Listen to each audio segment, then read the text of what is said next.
नमस्कार बंधुओं। जो विषय मैं आप लोगों के समक्ष लेकर आया हूँ, उस विषय को सुनने के पश्चात कहीं आप मेरे बारे में कुछ गलत धारणा न बना लें, इसलिए मैं एक बात स्पष्ट कर देना चाहता हूँ कि मैं पूरे भारतवर्ष से, पूरे भारत देश से बहुत ज़्यादा प्रेम करता हूँ, बहुत ज़्यादा स्नेह करता हूँ। जितना स्नेह मैं अपने मात जहाँ मैं जन्म लिया मैंने, जयपुर राजस्थान से करता हूँ, उससे भी कहीं बहुत ज़्यादा अधिक प्रेम में महाराष्ट्र से, तमिलनाडु से, केरल से, आसाम से, अरुणाचल प्रदेश से, पंजाब से, जम्मू एंड कश्मीर से भी करता हूँ। मैं इस पूरे भारत देश के प्रत्येक व्यक्ति से, प्रत्येक भाषा से भी उतना ही प्रेम करता हूँ जितना प्रेम मैं हिंदी भाषा से करता हूँ। मराठी भाषा हो, तमिल भाषा हो, तेलुगु भाषा हो, मलयालम हो, असमी हो, डोगरी हो, या कोई भी किसी देश की कोई भाषा हो, बांग्ला हो। बांग्ला सीखने का तो मैंने कुछ अभी प्रयास भी प्रारंभ किए हैं। सभी भाषाओं से मैं बराबर का स्नेह करता हूँ। अभी लेकिन इस विषय को अभी जो सामने आ रहा है, समझ में नहीं आ रहा कि लोग अन्य भाषा, हिंदी के अलावा, हिंदी के अतिरिक्त अन्य भाषा बोलने वाले लोग हिंदी से इतनी घृणा क्यों करते हैं। ये मेरे समझ के बाहर है। कुछ एक जगह है, एक महानगर है, उस महानगर के अंदर आप जाएंगे तो वहाँ दुकानों के ऊपर राजनीतिक दल के लोग आते हैं और दुकानदारों को पीटते हैं इसलिए कि तुम अपनी दुकान के ऊपर जो नाम लिख रहे हो वो नाम हिंदी में नहीं लिखोगे। नाम आपको लिखना है केवल इस जिले की, इस राज्य की जो भाषा है उसमें लिखें या फिर अंग्रेज़ी में लिखें। उन्हें अंग्रेजी से प्रेम हो सकता है, अंग्रेजी में लिखना उनको सहन है, लेकिन हिंदी में लिखना उन्हें सहन नहीं है। रहते भारत में, भारत की एक भाषा हिंदी है, तो वो हिंदी से क्यों घृणा करते हैं।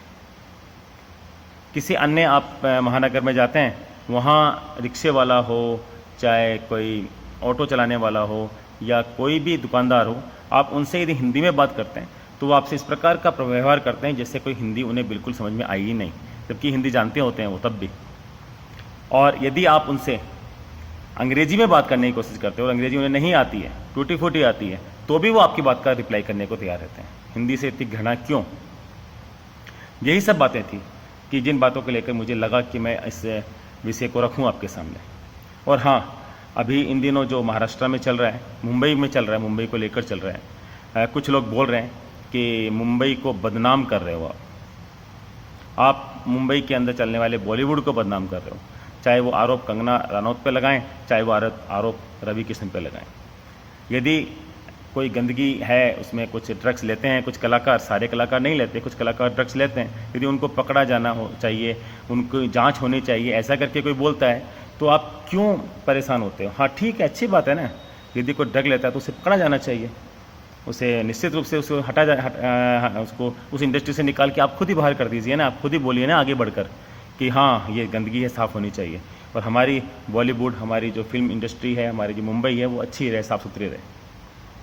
खैर, मेरा विषय आज इसी से जुड़ा हुआ है और थोड़ा सा भाषा को लेकर भी है, थोड़ा सा क्षेत्रवाद को लेकर भी है, थोड़ा सा इन सब बातों का मिला जुला है। और मैंने आपको पहले ही स्पष्ट कर दिया है कि मैं क्षेत्रवाद के बिल्कुल खिलाफ हूँ।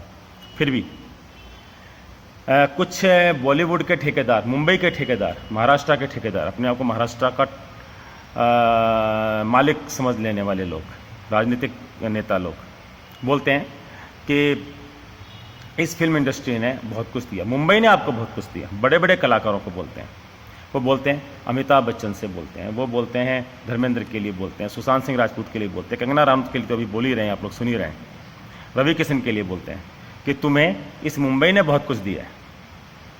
मैं इसका थोड़ा सा उलट भी बोलूँ तो मैं बोलूँ कि अमिताभ बच्चन, लता मंगेशकर, धर्मेंद्र, कंगना रनौत, सुशांत सिंह राजपूत। अब सुशांत सिंह राजपूत और कंगना रनौत तो नए थे, वो पता नहीं क्या देते इस फिल्म इंडस्ट्री को, लेकिन अमिताभ बच्चन, लता मंगेशकर, जिनके नाम से धर्मेंद्र या और भी कई कलाकार होंगे जो महाराष्ट्र के नहीं हैं, मुंबई के नहीं हैं, बाहर से आए, बाहर से आके वहाँ पे बस गए, मुंबई को उन्होंने अपना मान लिया, अपना बना लिया और फिल्म इंडस्ट्री के अंदर उन्होंने फिल्म इंडस्ट्री को बहुत कुछ दिया। आज फिल्म इंडस्ट्री उनके नाम से पर्याय है। आज लता मंगेशकर जी का नाम आप हटा देंगे तो आप फिल्म इंडस्ट्री के अंदर संगीत को, गीत संगीत को किस दृष्टि से देखेंगे आप खुद सोच सकते हैं, या फिल्म इंडस्ट्री को क्या देखेंगे? फिल्म इंडस्ट्री में कितना बड़ा शून्य होगा, वो नहीं, उनका नाम नहीं होता। तो आज अमिताभ बच्चन का नाम हटा दीजिए फिल्म इंडस्ट्री से, फिर आप देखिए फिल्म इंडस्ट्री में क्या मिलता है, क्या बचता है।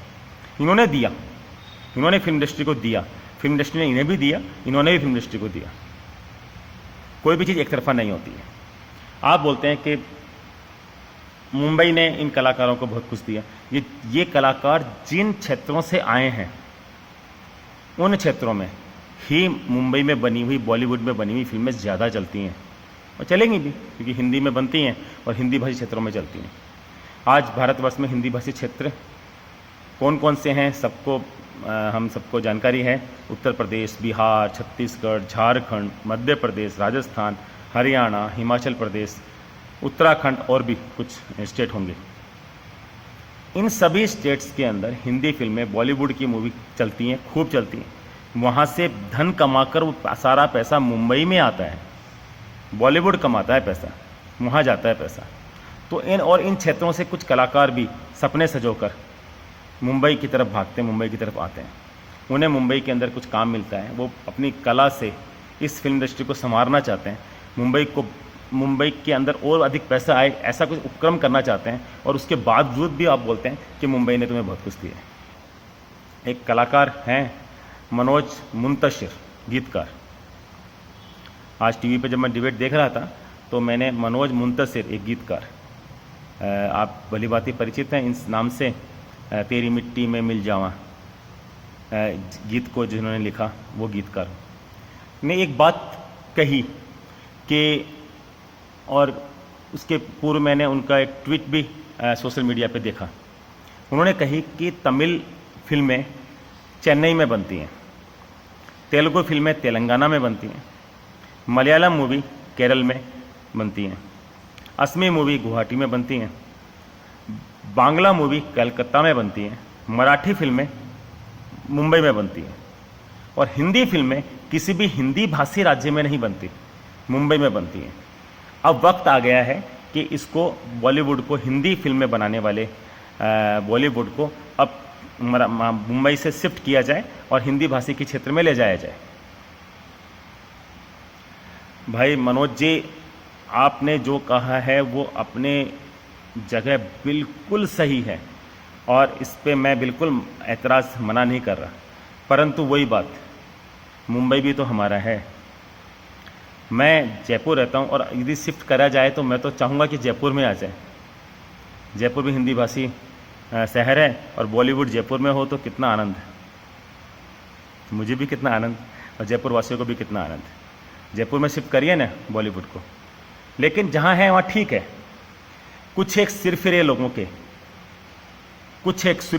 के कहने से, कुछ एक सिरफिरे राजनेताओं के कहने से, कुछ एक सिरफिरे बॉलीवुड के कलाकारों के कहने से मुंबई से बॉलीवुड को शिफ्ट किया जाना बिल्कुल भी ठीक नहीं है, उचित नहीं है। हिंदी फिल्में बनने दीजिए मुंबई में, मराठी फिल्में बनने दीजिए उत्तर प्रदेश में, तमिल फिल्में बनने दीजिए तेलंगाना में, तेलुगु फिल्में बनने दीजिए चेन्नई के अंदर। ऐसा होना चाहिए भारत हमारा, इतना समरस होना चाहिए। सभी जगह फिल्म इंडस्ट्री और किसी भाषा की फिल्में कहीं भी बने, ऐसा होना चाहिए। और ऐसा ही बने, कोई ना बोले कि मैंने तुम्हें क्या दिया, तुमने मुझे क्या दिया। कोई किसी को कुछ देता नहीं है। आज माँ के अलावा और पिता के अलावा कोई किसी को कुछ नहीं देता। सब अपनी मेहनत से, अपने परिश्रम से कमाते हैं। ये भली भांति आप भी जानते हो, भली भांति मैं भी जानता हूँ। धन्यवाद।